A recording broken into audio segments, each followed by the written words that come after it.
الله أكبر الله أكبر الله أكبر أشهد أن لا إله إلا الله أشهد أن لا إله إلا الله أشهد أن محمدا رسول الله أشهد أن محمدا رسول الله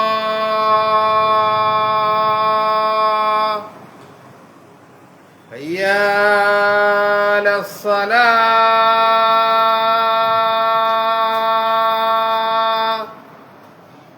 حي على الصلاة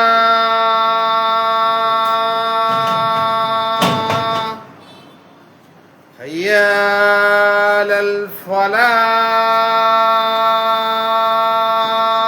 الفلاح حي على الفلاح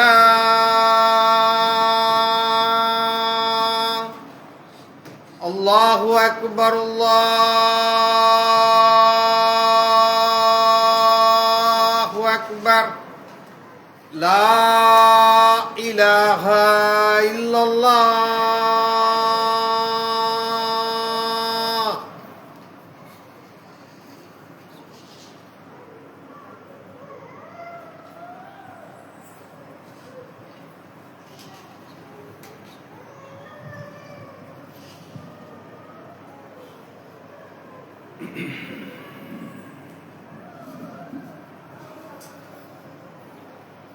إن الحمد لله نحمده ونستعينه ونعوذ بالله من شرور أنفسنا ومن سيئات أعمالنا من يهده الله فلا مضل له ومن يضلل فلا هادي له وأشهد أن لا إله إلا الله وحده لا شريك له وأشهد أن محمدا عبده ورسوله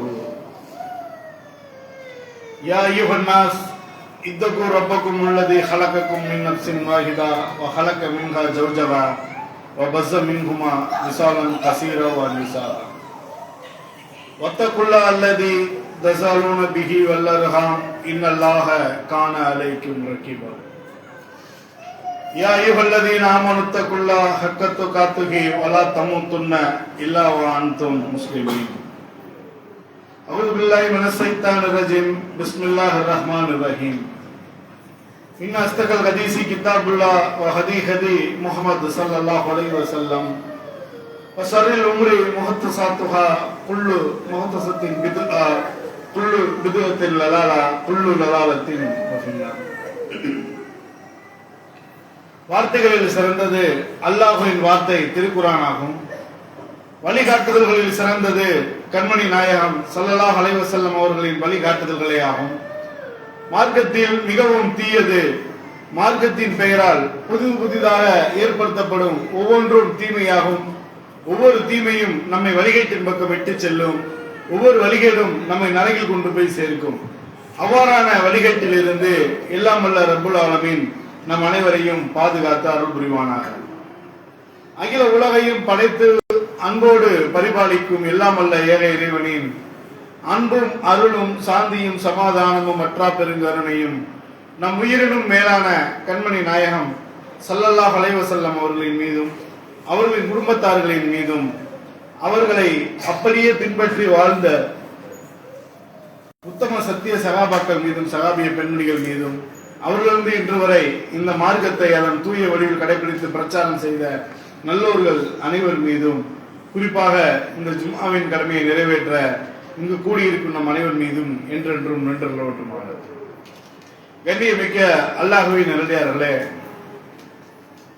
அல்லாஹ் மனிதர்களுக்கு ஏகப்பட்ட அருட்படைகளையும் பண்பு நலன் குணநலன்களையும் வழங்கி இருக்கின்றார். அதில் ஒன்றுதான் பயம். பொதுவாக தைரியமா இருக்கணும், பயப்படக்கூடாது அப்படின்னு சொல்லுவாங்க. அது உண்மைதான். எந்த விஷயத்திலும் எதற்கெடுத்தாலும் கற்பனைக்கு பயப்படுதல், எதுக்கெடுத்தாலும் பயப்படுதல், இந்த இல்லாத ஒன்றை உருவகப்படுத்தி இப்படி நடந்துருமோ, இப்படி ஆயிருமோ, நம்ம போகும்போது கீழே விழுந்துருவோமோ என்று நடக்காத ஒன்றை நடப்பது போல் சித்தரித்து பயப்படுவது ஒரு வகை. நாட்டினுடைய சமூக சூழலுக்கு ஏற்ற மாதிரி பயம் ஒரு வகை.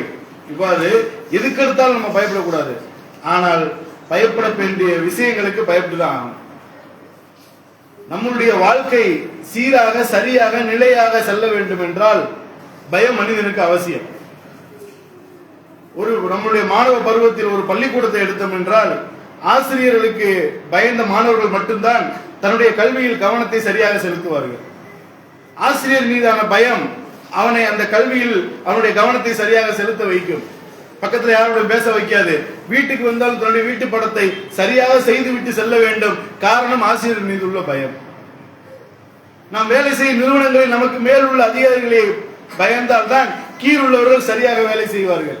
அவர்கள் கேள்வி கேட்பார்கள், அவர்களுக்கு நம்ம பதில் சொல்லணும், மாதம் மாதம் நம்மளுடைய முதலாளிட்ட நம்ம சம்பளம் வாங்கணும் என்ற அந்த பயம் அவனை சரியாக வேலை செய்ய வைக்கும்.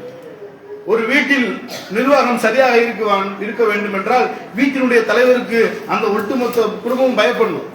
அத்தா வந்துருவார், போய் படி பேசாம விளையாட்டு தெரியாது, அத்தா வந்து அடிப்பார் என்று அந்த குடும்ப தலைவர் மீது உள்ள பயம் அந்த குடும்பத்தை சீராக சரியாக கொண்டு செல்லும். அப்போ மனிதன் தன்னுடைய வாழ்க்கையில் சரியாக செயல்படுவதற்கு சில விஷயங்களுக்கு பயந்துதான் ஆக வேண்டும். பயம் அவசியம். அது மட்டும் இல்லாம மனிதர்கள் உயிர் வாழ்வதே, இந்த உயிர் நம் உடலில் இருப்பதே பயத்தால் தான். ஒரு மனிதன் எடுத்துக்கங்க, அவனுக்கு பயமே இல்லைன்னு வச்சுக்கோங்க, அவன் ஒரு மணி நேரம் இந்த உலகத்தில் உயிர் வாழ முடியாது. நம்ம ரோட்ல நடந்து போறோம், எதிரே வர்ற வாகனம் நம் மீது இடித்து விடும், நமக்கு காயம் ஏற்பட்டு விடும், நாம் மறந்துடுவோம் என்ற பயம் தான் நம்ம சாலை விதிகளை சரியாக மதித்து செல்றோம். எந்த பயமும் இல்ல, வலினா என்னன்னே தெரியாது, அந்த வலி மீதான பயம் எதுவுமே இல்லாட்டி அவன் எது மேல இருந்தாலும் குதிப்பான், என்ன வேணாலும் செய்வான், ஒரு விஷத்தை கூட எடுத்து பயப்படாம சாப்பிடுவான். அந்த பயம்ன்ற ஒரு உணர்வு இல்லாட்டி இந்த உலகம் வாழ்வதே கடினமாகும், வாழ்க்கை முறையே கடினமாகிவிடும், முடியாததாகிவிடும். அந்த அளவுக்கு பயம் முக்கியமானது. ஆனால் நாம எதற்கு எடுத்தாலும் பயப்படக்கூடாது, அது இந்த உலகத்துக்கு. ஆனால் இதையெல்லாம் மிஞ்சிய ஒரு பயம் இருக்கிறது, அதுதான் நம்மை படைத்த இறைவன் மீது கொண்டுள்ள பயம். ஒரு மனிதன் நேராகவும் சரியாகவும் சத்திய பாதையில் வெற்றி மனிதனாக, நல்ல மனிதனாக, ஒழுக்கம் உள்ளவனாக, சீரான மனிதனாக செயல்பட வேண்டும் என்றால் அவனுக்கு இருக்கிற பயங்களை எல்லாம் விட இந்த உலகத்தின் மீது, இந்த உலக வாழ்க்கையின் மீது, இந்த உலக வாழ்க்கையை சரி செய்து பொருளாதாரத்தை ஈட்டுவது, இதிலெல்லாம் உள்ள பயத்தை விட அல்லாஹ்வின் மீது உள்ள பயம்தான் அவனை உண்மையாளனாக, நேர்மையாளனாக மாற்றும். அவனுடைய சத்திய பாதையில் ஒரு மனிதன் நல்லவனாக உண்மையான பாதையில் சென்று வல்ல இறைவனை ரஹ்மானை அடைந்து சொர்க்கம் என்ற பரிசை பெறுவதற்கான அடிப்படையான முக்கியமான ஒரு விஷயம் என்னது? இறைவன் மீதான பயம். அந்த பயம் சரியாக ஆகிவிட்டால் எல்லாமே நேராயிரும், எல்லாமே சரியாயிரும். நம்முடைய வாழ்க்கை எல்லாமே சரியாவதற்கு அல்லாஹ்வின் மீது உள்ள பயம், நம்மை படைத்த இறைவன் மீது உள்ள பயம்தான் சரியான பயம். அதுதான் நாம் சரியாக பயம் கொள்ள வேண்டும். அதனால அல்லாஹ் திருமறை குர்ஆன்ல சொல்றான், எனக்கே பயப்படுங்கள். ஏன் அல்லாஹ்வுக்கு பயப்படணும்? அல்லாஹ்வின் புடி கடுமையானது, அல்லாஹ் தண்டிப்பதில் கடுமையானவன், அல்லாஹ்வுடைய புடி கடுமையானதால யாரும் எவரும் ஒரு நூல் கூட தப்ப முடியாது. அப்ப எனக்கு நீங்க பயப்படுங்க, உங்களுடைய வாழ்க்கையை என்னை பயந்து அமைத்துக் கொள்ளுங்கள் என்று திருமறை குர்ஆன் எங்கும் அல்லாஹ் தன்னை பற்றி சொல்லும் பொழுது நம்மை பயப்பட சொல்றான். நரகத்தை காட்டி எச்சரிக்கிறான், இத பார்த்துக்கங்க, இந்த நாளை பயந்து கொள்ளுங்கள், இந்த விசாரணை நாளை பயந்து கொள்ளுங்கள், இந்த நரகத்தை பயந்து கொள்ளுங்கள், உங்களுடைய வாழ்க்கையை சரியாக்கி கொள்ளுங்கள். அந்த விசாரணை நாளையும் அந்த நரகத்தையும் காட்டி அல்லாஹ் நமக்குள்ள ஏன் அந்த பயத்தை ஏற்படுத்துறான்? அந்த ரெண்டும் அல்லாஹ்வின் மீதுடைய பயத்தை நமக்கு அதிகரிக்கும், மறுமையினுடைய சிந்தனையில் நம்மை வாழ வைக்கும். அப்ப அதுக்காக நம்ம என்ன செய்யணும்? அந்த விசாரணை நாளையும் அந்த நரகத்தையும் நாம் பயப்படணும். அதுக்காக அல்லாஹ் திருமறை குர்ஆன் எங்கும் அந்த நாளை பயந்து கொள்ளுங்கள், அந்த நாள் மிக கடுமையானது, எவரும் எவருக்கும் உதவி செய்ய முடியாத அந்த நாளை பயந்து கொள்ளுங்கள் அல்லாஹ். இந்த உலகத்துல மனிதன் சமூகமா வாழ்வான், ஒருத்தர் சார்ந்துதான் வாழ்வான், வேற வழி இல்ல, சார்ந்துதான் வாழ்ந்தாங்க. இந்த சமூக அமைப்பு அல்லாஹ் அப்படிதான் ஏற்படுத்தி இருக்கிறான். ஒரு மனிதனை சார்ந்துதான் இன்னொரு மனிதன் இருப்பான். ஆனால் இந்த உலகத்தில் அவர் ஒண்ணுமாக கணவன் மனைவியாக, அண்ணன் தம்பியாக, சகோதரனாக, அண்டை வீட்டுக்காரனாக, நண்பனாக இருக்கக்கூடிய, ஒருத்தருக்கு ஒருத்தர் உதவி கொள்ளக்கூடிய நிலையில் வாழக்கூடிய இந்த மனிதன் அந்த விசாரணை நாளில் ஒருத்தரை ஒருத்தர் கண்டு விரண்டு ஓடி விடுவார்கள் என்றாங்க. கணவனை பார்த்து மனைவி விரண்டு ஓடுவாள், மனைவியை பார்த்து கணவன் விரண்டு ஓடுவான். தந்தையை பார்த்து மகன் விரண்டு ஓடுவான், மகனை பார்த்து தந்தை விரண்டு ஓடுவார், நண்பனை பார்த்து என் உயிர் நண்பன் அப்படின்னு சொல்லக்கூடிய சந்தோஷமா இருக்கு இந்த உலகத்தில் நினைக்கக்கூடியவன் மறுமை அந்த விசாரணையில அந்த நண்பனை பார்த்து விரண்டு ஓடுவான். தனக்கு மனதுக்கு நெருக்கமானவர்கள் யாரோடு அன்பு பாராட்டி பாசம் காட்டி நேசமாக நெருங்கி வாழ்ந்தோமோ அவர்களை கூட பார்த்து மனிதன் விரண்டு ஓடுவான். அப்படி ஒரு கடுமையான நாள் அந்த நாள் என்று அல்லாஹ் நமக்கு எச்சரிக்கிறான். ஏன் அந்த நாளை பற்றி இவ்வளவு எச்சரிக்கிறான்? அந்த நாளுக்கு பயந்தால்தான் அல்லாஹ் மீதான பயம் வரும். அந்த பயம்தான் இந்த உலகத்தினுடைய வாழ்க்கையை அவனுக்கு சீர்படுத்தும். இந்த உலகத்தில் அவன் ஒருத்தமானதாக நல்ல மனிதனாக வாழ வேண்டும் என்றால் அந்த பயம், அல்லாஹ் மீதான பயம், அந்த அல்லாஹ் மீதான பயம், அந்த மறுமை நாளை பற்றியும் அந்த நரகத்தின் மீதான பயம் தான் அவனுக்கு வேண்டும் என்று அல்லாஹ் அந்த நாளை பற்றி எச்சரிக்கை செய்கின்றான். அந்த நாளில் சூரியன் தலைக்கு அருகில் கொண்டு வரப்படும். அங்கே ஒரே உளறல்களும் கத்தல்களும் தான் இருக்கின்றாள். அந்த நாளை நம்மளோட கற்பனையே பண்ண முடியாது. நம்ம இந்த விஷயங்கள்லாம் சொல்லும் போது சூரியன் தலைக்கு மேல வரும், அப்ப கடுமையான வெப்பமா இருக்கும் அப்படி நம்மளா ஒரு கற்பனை பண்ணுவோம். தரையில மண்ணு இருக்காது, செம்பால இருக்கும், அப்ப தரையில கால் ஹீட்டர் காலை தூக்கி தூக்கி வைக்க நமக்குள்ள ஒரு கற்பனை வரும். ஆனால் அந்த நாள் என்பது, அந்த இடம் என்பது, அந்த கால சூழ்நிலை என்பது நம்மளுடைய கற்பனைக்கு வெட்டாது. ஆதம் அலைஹிஸ்ஸலாம் முதல் மனிதன் ஆதம் அலைஹிஸ்ஸலாம் முதல் இறுதியாக ஒரு உலக அழிவின் போது ஒரு குழந்தை பிறக்குமே, அந்த மனிதர் வரைக்கும் ஒட்டுமொத்த மனிதர்களும் ஒரே இடத்துல எழுப்பப்படுவார்கள். அந்த ஒவ்வொரு மனிதர்களும் ஒவ்வொரு மனிதரை பார்த்து விரண்டு ஓடுவார்கள், கதறுவார்கள், கூச்சலிடுவார்கள். புத்தி பேதலித்தவர்களாக, பார்வை நிலை குத்தியவர்களாக, நமக்கு என்ன ஆகுமோ ஏதாகுமோ என்று பயந்தவர்களாக, என்ன இப்படி இருக்கு, சூரியன் தலைக்கு மேல இருக்கான, நம்ம உடம்பு இவ்வளவு ஹீட்டு தான் இருக்கு, ஆனா அங்கு இந்த வெப்பத்தை தாங்க முடியலையே, நமக்கு வேர்வையா போகுதே என்று மனிதன் என்னவென்று அவனுக்கு புரியாது.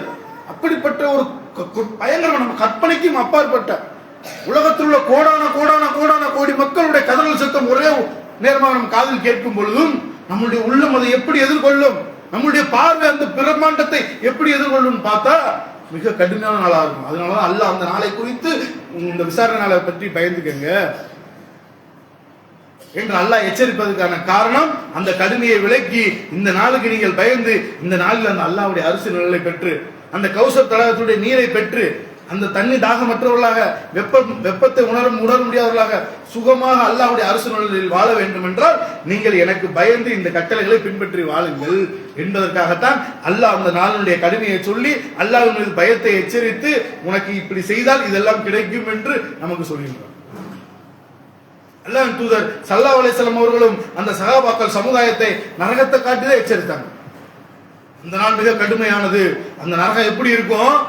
70,000 சங்கிலிகளால், 70,000 மாணவர்களால், ஒவ்வொரு சங்கிலியும் 70,000 மாணவர்களால் கட்டி இழுத்து வரப்படும்ன்றாங்க. மாணவருடைய ஆற்றல் நமக்கு தெரியும். அவங்க ஒளியின் வேகத்தில் பயணிக்கக்கூடியவர்கள். நம்மளால ஒரு வேகமா நடந்தால் அதிகபட்சம் 20-25 கிலோமீட்டருக்கு நம்மளால போக முடியும். ஆனால் மாணவர்கள் ஒளியின் வேகத்தில் ஒரு நொடிக்கு 3 லட்சம் கிலோமீட்டர் தாண்டி இருப்பாங்க. வெளிச்சத்தை விட வேகமாக பயணிக்கக்கூடியவர்கள் மாணவர்கள். அப்படிப்பட்ட மாணவர்கள், அவ்வளவு ஆற்றலும் சக்தியை மிக்க 70,000 மாணவர்கள் ஒரே ஒரு சங்கிலி, 70,000 சங்கிலியில ஒரு சங்கிலியை பிடிச்சி இழுத்துட்டு வருவாங்க. அந்த ஒட்டுமொத்த நரகமும் 70,000 சங்கிலிகள் பிணைக்கப்பட்டிருக்கும் என்றால் அந்த நரகத்தினுடைய பிரம்மாண்டத்தை அந்த சகாபாக்களுக்கு அல்லாஹ் ஸல்லல்லாஹு அலைஹி வஸல்லம் அவங்க விளக்குறாங்க. காரணம் என்ன? நரகத்தை பயப்படணும். ஏன் அந்த நரகத்தை பார்த்து பயம் என்றால் அல்லாஹ்வின் மீது பயம் வரும். அந்த அல்லாஹ்வின் மீது வரக்கூடிய பயம்தான் இவனை சரியான பாதையில் தொழுகை, வணக்க வழிபாடுகள், தன்னுடைய வாழ்க்கை முறை அனைத்திலும் மனிதனை சீராக செயல்படுத்த வேண்டும் என்றால் அல்லாஹ்வின் மீது பயம் வரணும். தன்னை படைத்தவன் மீது பயம் வரணும். இன்னைக்கு நிறைய வீடுகள்ல தந்தை மீது பயம் இல்லாத குழந்தைகளோட வீடுகளை பூரா எடுத்து பாருங்க.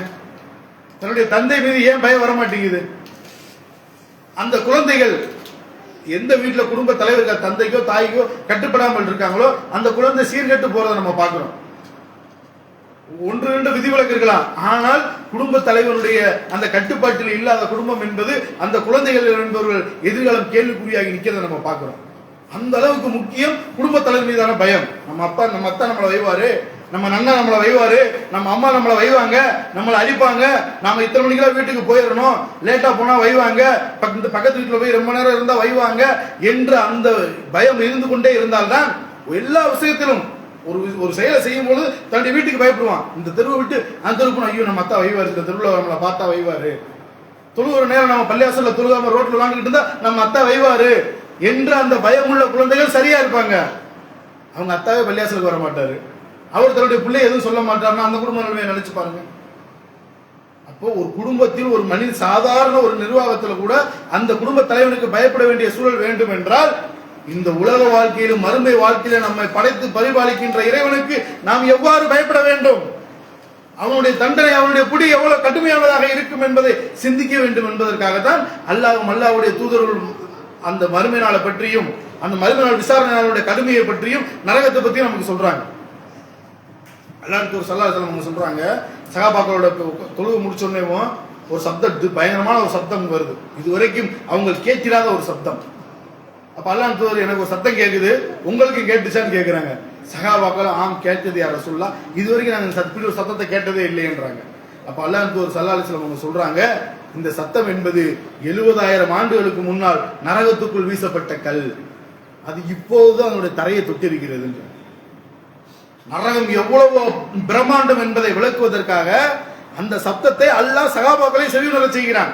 அல்லாஹ் தூதர் ஸல்லல்லாஹு அலைஹி வஸல்லம் அந்த சப்தம் கேட்குது, தொழுகை முடிச்சோடனே இது வித்தியாசமான இதுவரை கேட்டிராத சத்தமா இருக்கேன்னு சொல்லிட்டு எனக்கு ஒரு சத்தம் கேட்டுச்சு, உங்களுக்கு கேட்டுச்சான்னு சஹாபாக்களை நோக்கி கேட்கிறாங்க. சஹாபாக்கள் ஆமா கேட்டோன்னு சொன்னால் அது நரகத்தில் 70,000 ஆண்டுகளுக்கு முன்னால் போடப்பட்ட கல் இப்போதுதான் தரையை போய் தொடுதுன்றாங்க. நரக படுகொலியில கிடப்போன்னு சொல்றாங்களே, நரகத்துல ஒவ்வொரு படிதரத்துக்கும் ஒவ்வொரு தண்டனை இருக்கு. அதனாலதான் அவ்வளவு ஆழம் 70,000 ஆண்டுகளுக்கு முன்னால் போடப்பட்ட கல் இப்போதுதான் போய் தரையை தொடுகிறது என்றால் அந்த நரகத்தினுடைய ஆழம் எவ்வளவு பிரம்மாண்டமானதுன்னு நம்ம சிந்திச்சு பார்க்கணும். அப்ப இப்படிப்பட்ட நரகத்தை உருவாக்கக்கூடிய இறைவனை நாம் எந்த அளவுக்கு பயப்படணும்? அல்லாஹ் ஸல்லல்லாஹு அலைஹி வஸல்லம் சொல்றாங்க, நரகத்துல ஒரு மனிதருக்கு கொடுக்கப்படுற தண்டனை பத்தி சொல்றாங்க. அவருடைய காலில் நெருப்பு கங்கு வைக்கப்படும். அந்த கங்கு வச்சா உடல் பூரா வெப்பம் பரவி மூளை கொதிக்கும். அப்ப அந்த மனிதர் நினைப்பாரா, நரகத்துல நமக்கு தான் மிக கடுமையான வேதனை தரப்படுகிறது என்று. கங்க காலில் உள்ளங்காலில் வைப்பாங்க, அந்த ஹீட்டு உடல் வழியை பூரா பரவி மூளை கதகத்தன்னு கொதிக்கும். அவர் பார்க்க கொடூரமா முகம்லாம் அப்படியே ஒரு மாதிரி சிகப்பா மாறி மூளை கதகத்தன்னு கொதிக்கும். அந்த நிலையை நம்ம விவரிக்க முடியாது. அவர் நினைப்பாராம், நரகத்திலே நமக்கு தான் மிக கடுமையான பெரிய தண்டனை தரப்படுது, இப்படி ஒரு தண்டனை நமக்கு என்று. ஆனா அல்லாஹ் ஸல்லல்லாஹு அலைஹி வஸல்லம் சொல்றாங்க, நரகத்திலே மிக மிக மிக மிக குறைவான தண்டனை வழங்கப்பட்ட நபர் தான் இவர். ஆனால் அந்த தண்டனையை பெற்றவர் என்ன சொல்றாரு, நமக்குத்தான் இங்க இருக்கவங்களே பெரிய தண்டனை வழங்கப்பட்டிருக்கிறது என்று. ஆனா அல்லாஹ் ஸல்லல்லாஹு அலைஹி வஸல்லம் சொல்றாங்க, அவருக்கு தான் நரகத்திலே மிக குறைவான தண்டனை வழங்கப்பட்டிருக்கிறது என்று. அப்ப இதோட கடுமையான தண்டனைகளா எப்படி இருக்கு நம்மளால சிந்திச்சு பார்க்க முடியுதா? நம்ம கற்பனைக்கும் அப்பாற்பட்டதா இருக்கும். அப்ப அந்த நரகத்தை பயப்படணும், அந்த விசாரணையால பயப்படணும் என்றால் நம்முடைய இந்த வாழும் காலத்தை அல்லாஹ்வுக்கு பயந்தவர்களாக அல்லாஹ்வின் தூதர்களுக்கு கட்டுப்பட்டவராக அமைத்துக் கொண்டால் நமக்கு சொர்க்கச்சோலைகள்ல இடம் இருக்கு. அதன் கீழ் ஆறுகள் ஓடும். அங்கே நிம்மதியான நிரந்தரமான சந்தோஷமான வாழ்க்கை, எந்த ஒரு பயமும் இல்லாத வாழ்க்கை. இந்த உலகத்தோட நிறைய விஷயத்துக்கு நம்ம பயப்படணும். அங்கே எந்த பயமும் இல்லை, எந்த கவலையும் இல்லை, எந்த ஒரு அழுத்தமும் இல்லை. மன நிறைவாக மன நிம்மதி என்றால், உண்மையான நிம்மதி என்றால் சொர்க்கத்தில் நமக்கு கிடைக்கும். அல்லாஹ் நமக்கு வழங்க காத்திருக்கின்றான். அப்ப அந்த சொர்க்கம் நமக்கு வேணும் என்றால் அல்லாஹ்வுக்கு பயந்தவர்களாக அஞ்சியவர்களாக நம்மளுடைய இந்த உலக வாழ்க்கை அமைக்கணும். நான் ஊருக்கு பயந்தேன், எங்களுடைய இமாம்களுக்கு பயந்தேன், எங்களுடைய முன்னோர்களுக்கு பயந்தேன், என்னுடைய தாய் தந்தைகளுக்கு பயந்தேன், அவர்களுக்கெல்லாம் பயப்படணும். பயப்பட வேண்டிய விஷயங்களுக்கு பயப்படணும். ஆனால் அல்லாஹ் மார்க்கம் என்று வந்து விட்டால் அல்லாஹ்வுக்கும் அல்லாஹ்வுடைய தூதருக்கு அடுத்துதான் வேற யாரா இருந்தாலும், என்னுடைய தாயே சொன்னாலும், என்னுடைய ஊரே சொன்னாலும், என்னுடைய இமாமே சொன்னாலும், அல்லாஹ்வுக்கும் அல்லாஹ்வுடைய தூதருக்கும் மாற்றமான ஒன்றை நான் செய்ய மாட்டேன், அந்த செயலில் ஈடுபட மாட்டேன். என் உயிரே போனாலும் என் இறைவன் ஒருவன் தான், அல்லாஹ்வின் தூதருக்கு மட்டும்தான் கட்டுப்படுவேன் என்று நாம் அல்லாஹ்வுக்கு பயந்தவர்களாக நம்முடைய வாழ்க்கையை அமைத்துக் கொண்டால் நாளை மறுமையில் நமக்கு வெற்றியான அந்த சொர்க்கம் கிடைக்கும். அவ்வாறு சொர்க்கம் தரக்கூடிய நன்மக்களாக அல்லாஹ் நம் அனைவரையும் ஆக்கியார் புரிவானாக. வாஹிர் தவானா அல்ஹம்துலில்லாஹி ரப்பில் ஆலமீன்.